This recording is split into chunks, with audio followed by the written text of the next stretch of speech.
And all the while they worked over Menelaus, whose cry could marshal armies, on the Trojans came, columns armed for assault. And again the Argives donned their gear and roused their lust for war. King Agamemnon's hour. You would not find him asleep, not cringing a moment, hanging back from the struggle. He pressed for battle now, where men win glory. He left his team and burnished bronze car with an aide, and gave him strict orders to keep them close at hand for the time his knees might buckle with fatigue from bringing crowds of soldiers into line. Then out he went on foot to range the ranks. The charioteers he spotted, fast with teams. He halted beside and spurred them on. My Argives, never relax your nerve, your fighting strength. Father Zeus, I swear, will never defend the Trojans. Liars!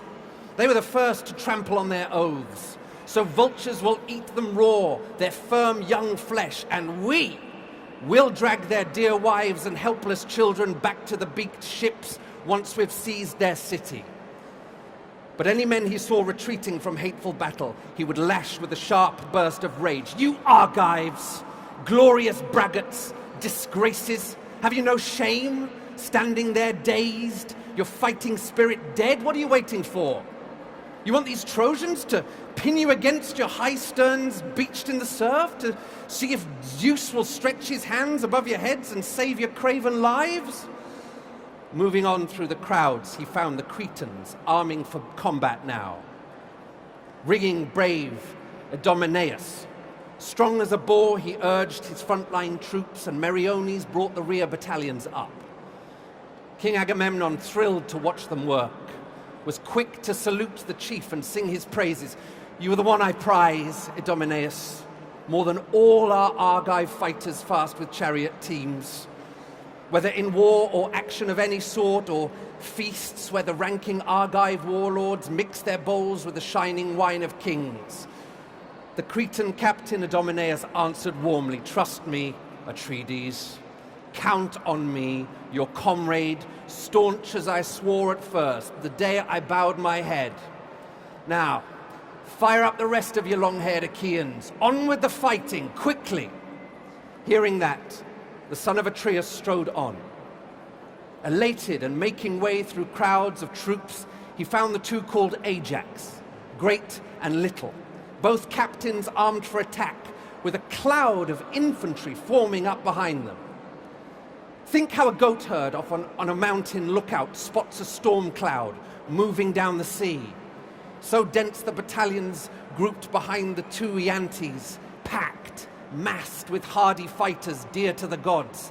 Battalions black and bristling shields and spears, fighters sweeping into the breaking storm of war. And King Agamemnon, thrilled to see that sight, sped them on with a rousing flight of praises. Ajax, Ajax, chiefs of the Argives armed in bronze, no orders for you. It's wrong to incite you to. You lead your men to war in so much force. Father Zeus, Athena, Apollo, if all my fighters had such courage pounding inside their chests, we'd bring King Priam's citadel crashing down in an instant, sacked at our hands, annihilated. He spun on his heels and left them there in place, heading for other ranks, and came on Nestor next, the clear speaker of Pylos, posting troops, readying them for action, combat units forming. Under the lanky Pelagon, Alastor and Chromius, Hymen and stocky Bias, skilled captain of armies. Forward he ranged the charioteers with teams and cars, backed by infantry close behind them, milling brave men. The defensive line of battle, that would be their role. But the known cowards he drove amidst the center. A man might cringe, but he'd be forced to fight. At first, he gave his drivers strict commands to rein their teams back hard and never panic. No fouling them in the onslaught. Let no man, so sure of his horsemanship and soldiers' prowess, dare to fight it out alone with the Trojans. Exposed in front of his lines, no heroics now. But give no ground, the charge will go to pieces. And any charioteer who reaches Trojan chariots, thrust your spear from your own car, don't throw it. Better that way, it's tighter, stronger fighting. So men before your time stormed walls and cities, holding fast to that tactic, warring on with heart. The old soldier spurring his men with skills from a lifetime spent campaigning, battles long ago, and King Agamemnon, thrilled to see his efforts, cheered him on with a flight of praise. Old war horse, if only your knees could match the spirit in your chest and your body's strength were planted firm as rock, but the great leveler age has worn you down. If only some other fighter had your years and you could march with the younger, fitter men. And Nestor, the seasoned charioteer, replied, True, Atreides, if only I were the man I was years ago, when I cut down rugged Erythalion, but the gods won't give us all their gifts at once. I was a young man then, now old age dogs my steps. Nevertheless, I'll still troop with the horsemen, give them maneuvers, discipline, and commands. That is the right and pride of us old men. So Nestor said.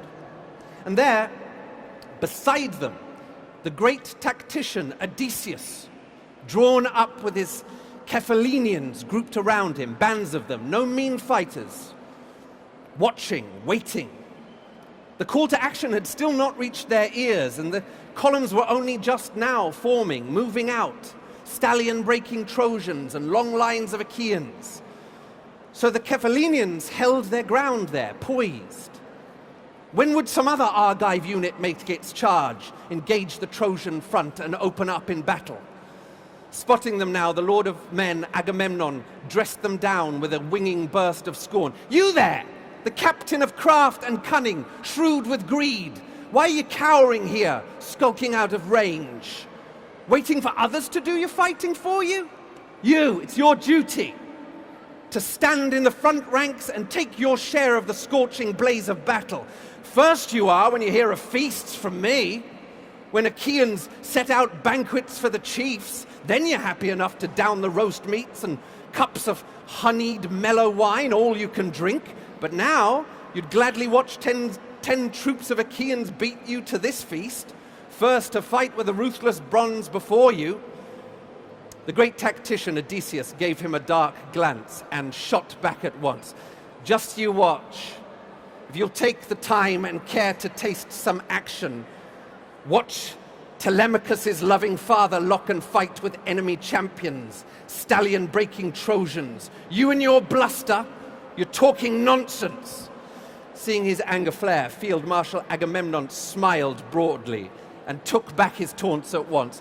Royal son of Laertes, Odysseus, great tactician, I must not bait you so beyond the limit, must not give you orders. I know for a fact the spirit in your heart is well disposed to me and all my efforts. We see eye to eye. Come, we'll set these things to rights later. If any offense has passed between us now, may the gods make all our bluster come to nothing. He left him there in place, heading for other chiefs.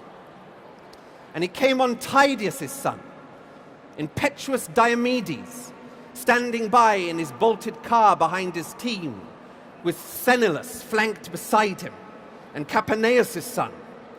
And spotting Tydides there, Field Marshal Agamemnon gave him a winging burst of scorn. What's this? You, the son of Tydeus, that skilled breaker of horses, why cringing here, gazing out on the passageways of battle? That was never Tydeus' way, shy behind the lines.